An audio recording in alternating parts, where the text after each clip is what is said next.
करहूँ जाई सोहि जतन बिचारी, जही प्रकार मोहि बरही कुमारी। जप तप कछु न होई तेहि काला, हे विधि मिलहि कवन विधि बाला। मैं जाकर सोच विचार कर अब वही उपाय करूं जिससे यह कन्या मुझे ही बरे। इस प्रकार जब तब से तो कुछ हो नहीं सकता। हे विधाता, मुझे वह कन्या किस तरह मिलेगी? यही अवसर चाहिए परम, शोभा रूप विशाल। जो बिलोकिरी जय कुंवर, तब मिले जय माल। इस समय तो बड़ी भारी शोभा और विशाल सुंदर रूप चाहिए, जिसे देखकर राजकुमारी मुझ पर रीझ जाए और तब जयमाल मेरे गले में डाल दे। हरिसन मागहु सुंदरताई, होई है जाति गहरु अति भाई। मोरे हित हरि मम सै नहीं को, यही अवसर सहाय सोई हो। एक काम करूं कि भगवान से सुंदरता मांगूं, पर भाई उनके पास जाने में तो बहुत देर हो जाएगी। किंतु श्रीहरि के समान मेरा हित भी कोई नहीं है, इसलिए इस समय वे ही मेरे सहायक हों। बहुविधि विनय कीन तेहि काला, प्रगट्यो प्रभु कौतुक कृपाला। प्रभु बिलोक मुनि नयन जुड़ाने, हुई है काज हिये हरसाने। उस समय नारद जी ने भगवान की बहुत प्रकार से विनती की। तब लीला में कृपालु प्रभु प्रकट हो गए।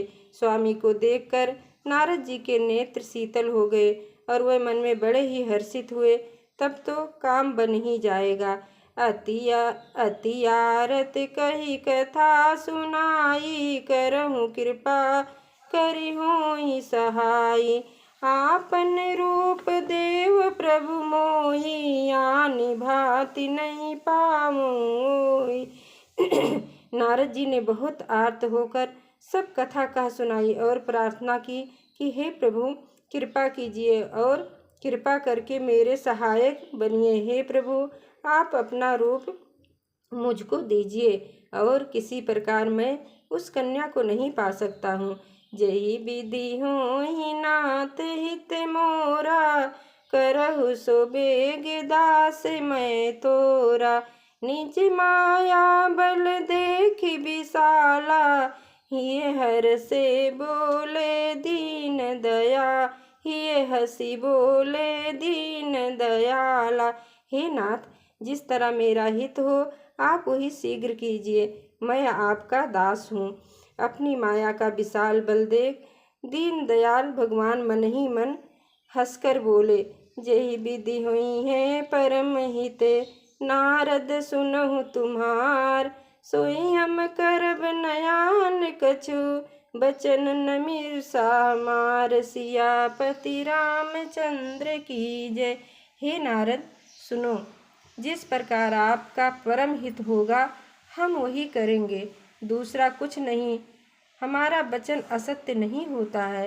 कुपत माग रुज व्याकुल रोगी, वैदन देव सुनहि मुन जोगी। यही विध हित तुम्हार मैं ठयऊ, कही अस अंतर हित प्रभु भयऊ।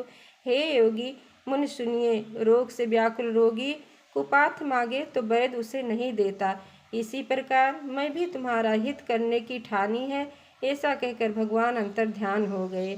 माया विवश भये मुनि मूढ़ा, समुझी नहीं हरि गिरा निगूढ़ा। गौने तुरत तहाँ ऋषिराई, जहाँ स्वयंवर भूमि बनाई। भगवान की माया के वशीभूत हुए मुनि ऐसे मूढ़ हो गए कि वह भगवान की अगूढ़ स्पष्ट वाणी को भी न समझ सके। ऋषिराज नारद जी तुरंत वहां गए जहां स्वयंवर की भूमि बनाई गई थी। निज निज आसन बैठे राजा, बहु बनाओ कर सहित समाजा। मुनि मन हर्ष रूप यति मोरे, मोहि तजियान बरहि नहीं भोरे। राजा लोग खूब सज धज कर समाज सहित अपने अपने आसन पर बैठे थे। मुनि नारद मन ही मन प्रसन्न हो रहे थे कि मेरा रूप बड़ा सुंदर है, मुझे छोड़कर कन्या भूल कर भी दूसरों को नहीं बरेगी। मुनि हित करन कृपा निधाना, दीन कुरूप न जाई बखाना। सो चरित्र लखि काहू न पावा, नारद जानि सबहि सिर नावा। कृपा निधान भगवान ने मुन के कल्याण के लिए उन्हें ऐसा कुरूप बना दिया कि जिसका वर्णन नहीं हो सकता, पर यह चरित्र कोई भी न जान सका। सबने उन्हें नारद ही जानकर प्रणाम किया। रहे तहाँ दुई रुद्रगण, ते जाने सब भेव। विप्र वेश देखत फिरें, परम कौतुकी ते सियावर रामचंद्र की जय। वहाँ दो शिव जी के गण भी थे। वह सब भेद जानते थे और ब्राह्मण का वेश बनाकर सारी लीला देखते फिरते थे। वे भी बड़े मौजी थे। जहि समाज बैठे मुनि जाई, हृदय रूप यह मति अधिकाई। तहाँ बैठे महेश गण दोऊ, विप्र वेश गति लखहि न कोऊ। नारद जी अपने हृदय में रूप का बड़ा अभिमान लेकर जिस समाज में जाकर बैठे थे, ये शिव जी के दोनों गण भी वहीं बैठ गए। ब्राह्मण के वेश में होने के कारण उनकी इस चालाकी को कोई जान न सका। कहीं कूटी नारदहि सुनाई, नीक दीन हरि सुंदरताई। रीझई राजकुंवर छवि देखी, इन्हीं ब्यरहि हरि जान बिसेखी।